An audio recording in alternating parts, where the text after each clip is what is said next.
بسم اللہ الرحمن الرحیم۔ سرمایہ داری سے مقابلے کا طریقہ کار۔ اس ضمن میں دو باتیں اہم ہیں۔ سرمایہ دارانہ غلبہ ہمہ گیر ہے۔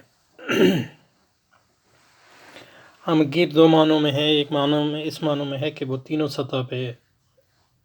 ہے غلبہ، فرد کی سطح پہ، معاشرے کی سطح پہ اور ریاست کی سطح پہ، اور اس کا ایک نظام جبر بھی ہے، لیکن اس کو ایک عمومی پذیرائی بھی حاصل ہے۔ یہ ایک ہمہ گیری ہے۔ دوسری ہمہ گیری مسافاتی لحاظ سے یا جغرافیائی لحاظ سے، تو کوئی دنیا کا ایسا ملک نہیں ہے جس میں سرمایہ داری جو ہے عمومی طور پہ غالب نہ ہو، یا وہ سرمایہ دارانہ عالمی نظام کا ضمیمہ نہ ہو۔ اور اگر کچھ علاقے سے محفوظ ہیں تو وہ نسبتاً ہی ہیں۔ سرمایہ دارانہ نظام کو اس کے باہر سے متزلزل نہیں کیا جا سکتا، کیونکہ اس کا کوئی بار ہے نہیں۔ 19 صدی میں ہم نے جو دفاعی حکمت عملی اختیار کی ہے، اس کے نتیجے میں دین کا علمی اور روحانی اثاثے کو تو یقیناً محفوظ ہو گیا، لیکن اس حکمت عملی کے نفاذ کے نتیجے میں ملک کی معیشت، معاشرت اور ریاست کی سطح پر سرمایہ دارانہ گرفت کو ہم کمزور نہ کر سکے، بلکہ وقت گزرنے کے ساتھ ساتھ سرمایہ داری کی گرفت مضبوط سے مضبوط ہوتی چلی گئی۔ تو دفاعی حکمت عملی یہ تھی کہ اسلام کو جتنا محفوظ رکھ سکتے ہیں، یہ برصغیر میں جو تھی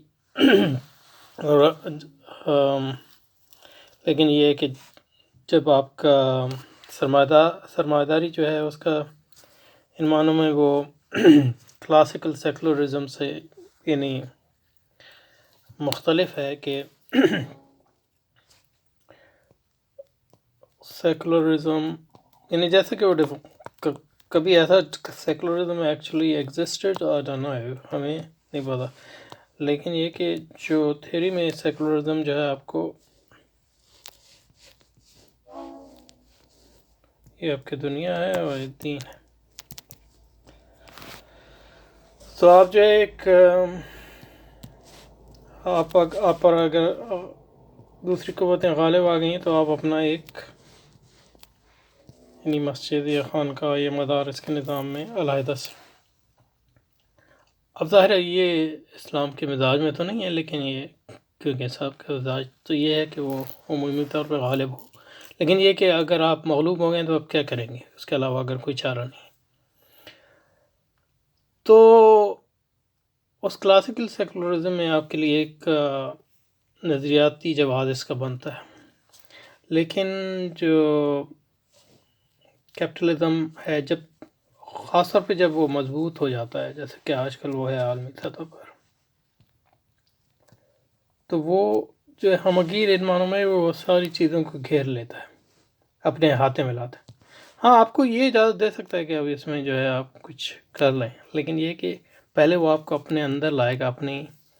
طاعت عمومی یا اپنے قلب عمومی کے اندر لائے گا، اس کے اور پھر یہ تو حالات کا تقاضا ہے کہ مطلب یہ ہے کہ آپ کو اس میں کتنی آزادی ملے گی۔ تو عمومی جو سرمایہ داری کا مزاج ہے وہ اپنے رنگ میں رنگ دینا، اور اس کی بہت زیادہ اس میں صلاحیت ہے، اپنے رنگ میں رنگ دینا، آپ کو یعنی بظاہر تبدیل کیے بغیر۔ تو اسی کو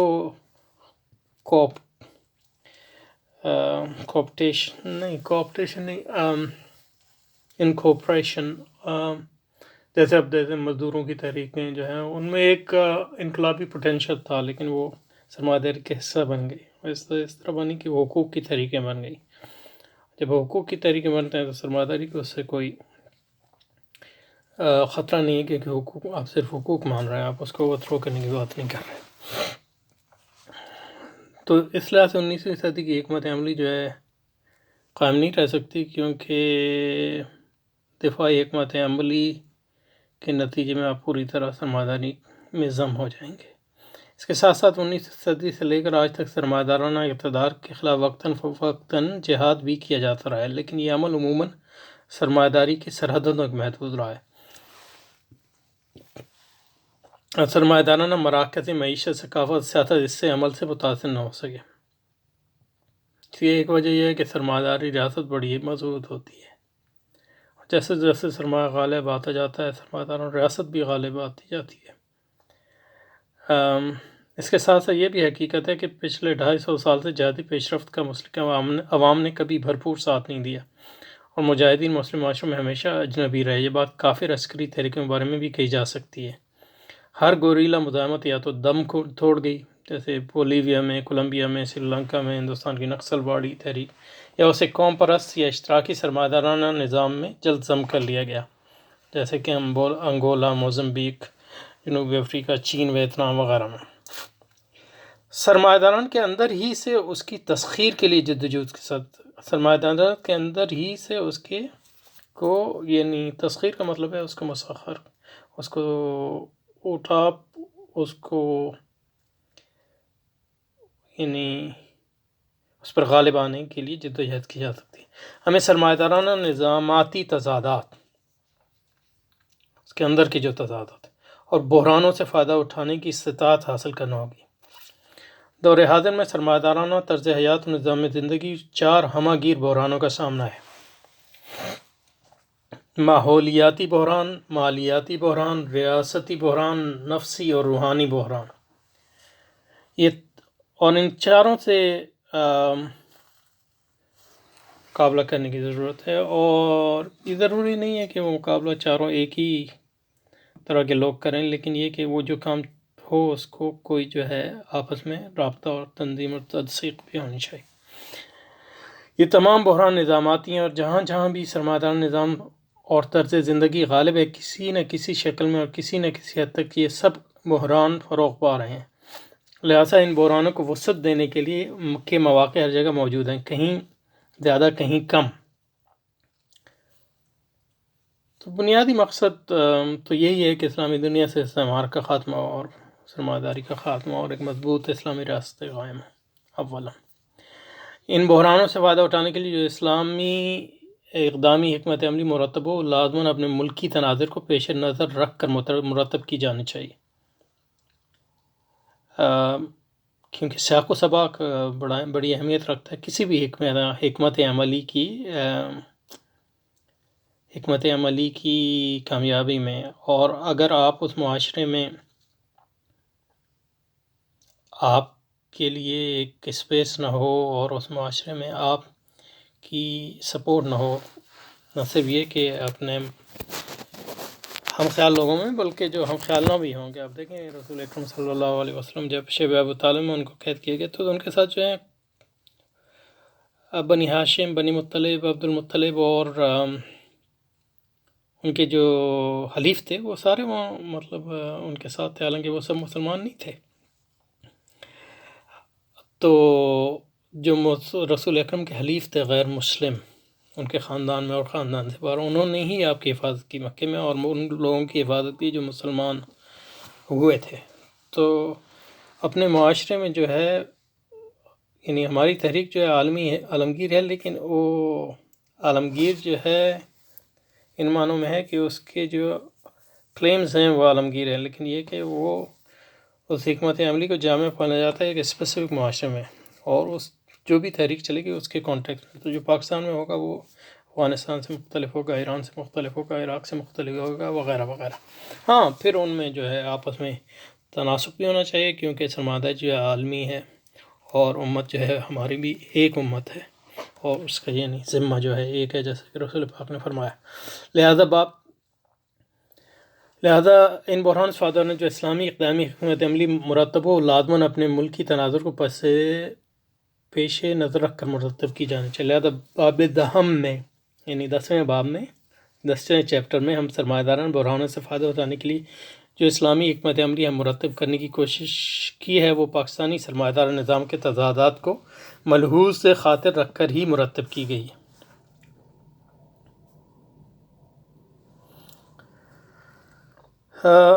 اب ان 4 بحرانوں کی خصوصیات کا اجمالاً تذکرہ کرتے ہیں۔ آج ماہرین ارضیات اور ماہرین حیاتیات کی ایک بڑی تعداد اس بات پر متفق ہے کہ وہ ارضیاتی دور جو ارضیاتی دور پچھلے تقریباً 5 لاکھ سالوں سے دنیا پر محیط تھا، 5 لاکھ سالوں سے 5 لاکھ سالوں سے اس دنیا پر محیط ہے، اس کو ہولوسین کہتے ہیں۔ اس میں بنیادی تبدیلیاں رونما ہو رہی ہیں اور انسان کے کائناتی تصور کے نتیجے میں ایک نیا ارضیاتی دور وجود میں آیا ہے، انسانیت کے تصور، یعنی جو ہم نے مطلب یہ کہ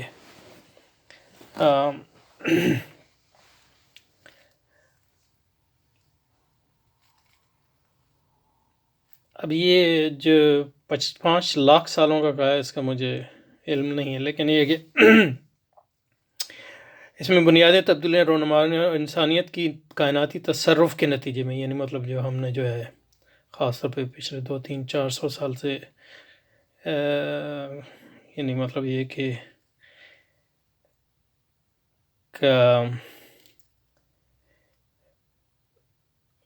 کائنات میں جو وسائل ہیں اس کو جو تصرف میں لا رہے ہیں اس کے نتیجے میں، اور دوسری انسانیت کی کائناتی تصرف کے نتیجے میں ایک نیا ارضیاتی دور وجود میں آیا جس کو اینتھروپوسین کہتے ہیں۔ ہولوسین کی جو اس سے یعنی ہمارے آرگومنٹ میں کوئی فرق نہیں پڑتا، لیکن اس کی جو ایج لکھی ہے یہاں اس کو چیک کر لیجئے گا۔ کوئلہ، تیل اور دیگر معدنیات، گیسوں اور کیمیائی اجزاء کے تیزی سے بڑھتے ہوئے استعمال نے کائناتی فطری توازن اس قدر بگاڑ دیا ہے کہ دنیا تیز سے انسان کے لیے ناقابل رہائش بنتی جا رہی ہے۔ تو یہ اینتھروپوسین جو ہے انسانوں کی یعنی مطلب جیسے کہ اللہ تعالیٰ نے بھی قرآن میں فرمایا ظہر الفساد فی البر والبحر بما کسبت ایدی الناس، تو انسانوں کے ہاتھوں نے جو کمایا اس کی وجہ سے بر و بحر میں جو ہے ایک فساد جو ہے برپا ہو گیا، اور فساد جو بھی برپا اسی طرح ہوتا ہے کہ جو فطری توازن ہے، جو میزان اللہ تعالیٰ نے نصب کیا اس میں اپنے اعمال کی وجہ سے ہم جو ہے توازن کو بگاڑ دیتے ہیں، اور وہ مطلب اللہ نے اس سے یعنی اس کو استعمال کرنے کی بطور امانت کے تو اجازت دی ہے، لیکن یہ ہے کہ اس کو لوٹ مار کی اجازت نہیں دی، اور وہ ہم یہ کر رہے ہیں کہ لوٹ مار اور اسراف، اس لیے مطلب یہ کہ مصرفین کو اخوان الشیاطین کہا گیا۔ تو مطلب یہ جو قرآن کی آیات ہیں، جو قرآن کی جو حکمتیں ہیں، وہ ان کی تہیں اتنی ہیں کہ وہ وقت کے ساتھ ساتھ سمجھ میں آتی ہیں۔ یہ چیزیں یعنی مصرف، یہ کیوں اس مصراف کرنے والے کو شیطان کا بھائی کہا گیا، یا یہ کیوں کہا گیا کہ فساد برپا ہو گیا زمین و آسمان میں انسان کے کیے ہوں گے۔ تو یہ ہے اینتھروپوسین ہے۔ کوئلہ، تیل اور دیگر معدنیات، گیسوں اور کیمیائی اجزاء کی تیزی سے بڑھتے ہوئے استعمال نے کائناتی فطری توازن کو اس قدر بگاڑ دیا کہ دنیا تیزی سے انسانیت کے لیے ناقابل رہائش بنتی جا رہی ہے، اور 2015 میں بین الاقوامی ارضیاتی اور حیاتیاتی ایسوسی ایشن نے پیش گوئی کی ہے کہ اگر آئندہ 50 سے 75 سالوں میں دنیا کا درجہ حرارت 3 سینٹی گریڈ تک بڑھ گیا تو دنیا میں فطری ماحولیاتی نظام بالکل درہم برہم ہو کر رہ جائے گا، اور ظاہر ہے اس کے پہلے جو منفی نتائج آئیں گے وہ ان ممالک اور ان علاقوں میں آئیں گے جہاں مطلب یہ ہے کہ زیادہ ترقی یافتہ نہیں ہے، لیکن عموماً مطلب یہ ہے کہ پھر پوری دنیا میں اس کا اثر ہوگا۔ یعنی مطلب یہ ہے کہ عمومی جو اس میں عمومی ایسٹیمیٹ تخمین ہے وہ صحیح ہیں، لیکن یہ کہ یہ کائنات اتنی پیچیدہ سسٹم ہے، نظام ہے، کہ سائنس جو اس کے بارے میں پریڈکشن کرتی ہے وہ بڑی انسرٹن ہے، لیکن یہ کہ عمومی جو تخمینہ ہے وہ صحیح۔ سطح سمندر اتنی بلند ہو جائے گی کہ بیشتر جزائر اور ساحلی علاقے جیسے کراچی، نوبی سندھ، بنگلہ دیش، مالدیپ زیر آب آ جائیں گے، گرمی شدید ہو جائے گی، طوفان سیلاب کثرت سے آنے لائیں گے، اور سردی بھی شدید ہو جائے گی جو سرد علاقوں۔ دنیا کا بہت بڑا تھا خشک سالی کے مستقل زیر نگیں آ جائے گا، جنگلات صحرا بن جائیں گے، اور کئی جنگلات صحرا ویسے ہی بن چکے ہیں، اور حیوانات کے کئی انواع معدوم ہو جائیں گی۔ پتہ ہے یہ ناممکن نظر آتا دنیا کا بہت بڑا ایسا خوشحالی کہ مستقل زیر نگیں آ جائے گا، جنگلات صحرا بن جائیں گے، حیوانات کی کئی انواع معدوم ہو جائیں گی۔ تو اس کی اگر آپ کو مثال دیکھنی ہے تو ابھی میں ایک کتاب پڑھ رہا ہوں، ایک حیاتیات کی ماہر ہیں وہ، اور ان کا تعلق جو ہے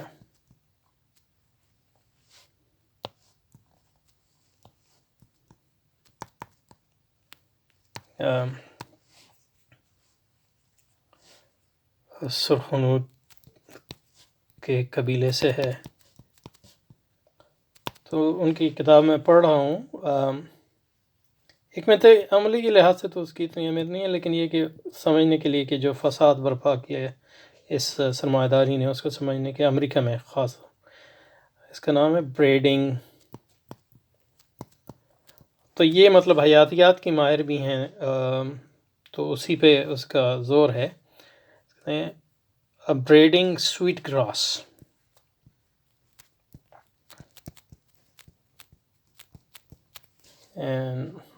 خاتون کا نام ہے، پروفیسر کا نام ہے، استانی کا نام ہے رابن وال۔ اگر کسی کا مطلب یہ ہے کہ اس میں یہ مطلب آسان کتاب ہے، یعنی ایک ان کا سرگزشت نامہ ہے ایک کہہ لیں اس لحاظ سے، اور یہ پینگوئن نے میرا خیال ہے چھاپی ہے، پینگوئن نے چھاپی ہے، دیکھ چیک کرتا ہوں، پینگوئن نے چھاپی ہے، اور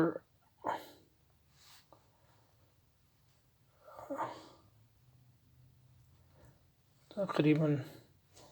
ہے لمبی تقریباً 400 صفحات ہیں اس کے،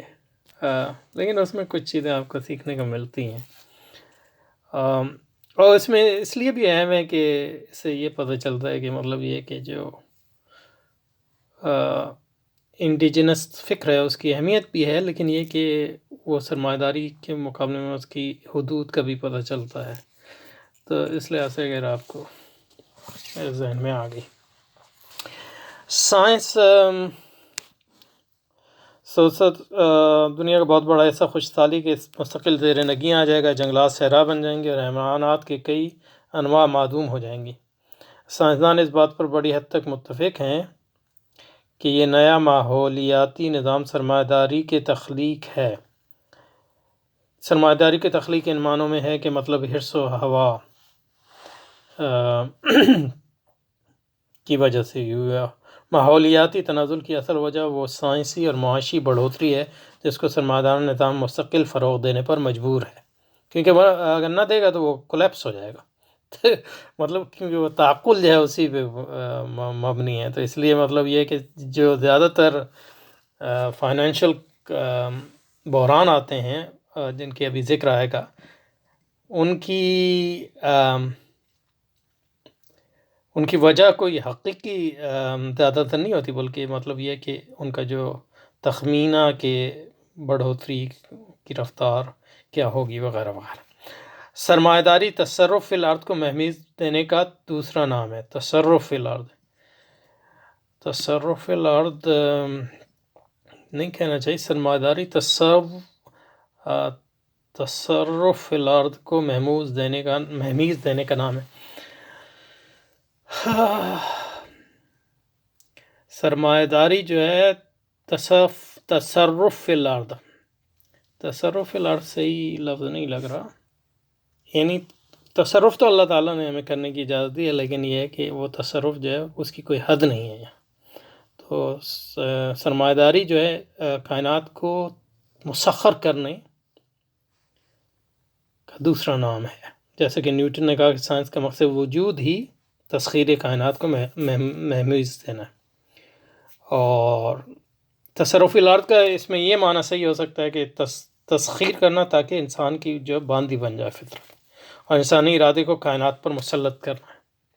تو یہ سرمایہ داری ہے، اور یہی لبرلزم ہے، یہی سوشلزم ہے، اور یہی نیشنلزم ہے، مختلف اس کی میں نے الگ اس سے ویڈیو بنایا ہوں، آپ دیکھ لیں۔ بظاہر یہ ناممکن نظر آتا ہے کہ سرمایہ داری نظام قائم رہے اور فطری ماحولی دستبرداری اور استحصال ختم کر دیا جائے۔ نا وہ یہ کوشش کر رہے ہیں کہ سسٹینیبل ڈیولپمنٹ کی تصور پیش کریں، لیکن وہ جو ہے وہ ویسا ہی ہے جیسے آپ یوٹیلیٹیرینزم کو کہہ دیں گے، مطلب ایکٹ یوٹیلیٹیرینزم نہیں چل رہا تو آپ رول یوٹیلیٹیرینزم، تو لیکن وہ کہ معیارات نہیں بدلتے، وہ صرف ایک اس میں آپ اس کو ڈیلے کر سکتے ہیں، اس میں تاخیر کر سکتے ہیں، کہ آپ کہتے ہیں کہ مطلب یہ کہ ہمیں ایسی بڑھوتری چاہیے جو سسٹینیبل ہو، یعنی یہ سسٹینیبل نہیں ہے، یہ چل نہیں سکتی، تو ہمیں مطلب یہ کہ اس کو طریقے جو ہیں یعنی بنیادی اس میں زیادہ تر لوگوں کا یہی ہے کہ ٹیکنالوجی کو یعنی جو گرین ٹیکنالوجی وغیرہ ہے، لیکن وہ سرمایہ داری کو رد نہیں کرتی، تو اس کے نتیجے میں لگے گا تو یہی کہ مطلب یہ کہ اس کو یعنی ڈیلے کر سکتے ہیں، اس میں تاخیر کر سکتے ہیں، لیکن اس کو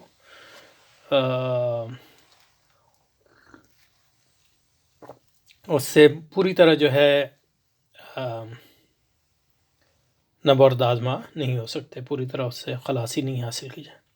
تو بظاہر یہ ناممکن نظر آتا ہے کہ سرمایہ دار نظام قائم رہے اور فطری ماحولیاتی دستبرد اور استحصال ختم کر دیا جائے، کیونکہ سرمایہ داری جو ہے فطری ماحولیاتی دستبرد اور استحصال کا دوسرا نام ہے۔ ہاں یہ ہے کہ ہمیں پتہ نہ ہو کہ کائنات کی ڈیپتھ کیا ہے، ہو سکتا ہے کہ مطلب کائنات کی ڈیپتھ ایسی ہو کہ اس سے بنیادی طور پہ جو ہے وہ دست آزما ہو جائے، یا یہ کہ مطلب یہ کوئی نئی جگہ جو ہے دریافت ہو اور لوگ جو ہیں وہاں جو ہے نئی کالونیاں بنائیں۔ تو اس کے آج کل جو ہے مطلب اسپیس میں جو ایکسپلوریشن ہے اس کی یعنی مطلب یہ ہے کہ کافی اس کے بارے میں جو ہے کافی تگدو ہو رہی ہے۔ تو سائنسی ترقی سرمایہ داری کی قبر اس طرح کھود رہی ہے کہ وہ کائناتی نظام میں حیات انسانی کے وجود کو بتدریج ناممکن بناتی چلی جا رہی ہے، کیونکہ مطلب یہ کہ سائنس جو ہے ایک خاص علم ہے جو جس کے ڈیولپمنٹ کا جو تناظر ہے وہ زیادہ تر سرمایہ داری کے تابع ہو کر ہی ہے، تو وہ ایک ایسا علمی تحریک بن گئی جس کا مقصد ہی انسانی ارادے کو کائنات پر مسلط کرنا ہے۔ تو آپ اور ٹیکنالوجی کا بھی مقصد یہی ہے اور علم کا بھی بنیادی مقصد یہی ہے، تو اس نے جو ہے آسان بنا دیا ہے اس یعنی سرمایہ داری کے خاتمے کو، کیونکہ اگر اتنی ٹیکنالوجی ترقی نہیں کرتی تو یہ مطلب زیادہ اس میں زیادہ عرصہ لگتا ہے یہاں تک پہنچنے میں، جو ہمیں 100 سال 200 سال میں مطلب یہ ہے کہ یہ اب سارے وسائل کو ہڑپ کر گئے۔ ہم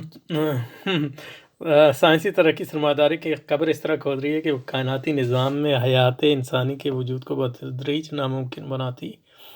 چلی جا رہی ہے۔ ہم تو ڈوبے ہیں صنم تجھ کو بھی لے کر ہم تو ڈوبے ہیں صنم تجھ کو بھی لے ڈوبیں گے۔ تو یہاں رک جاتا ہے انشاءاللہ۔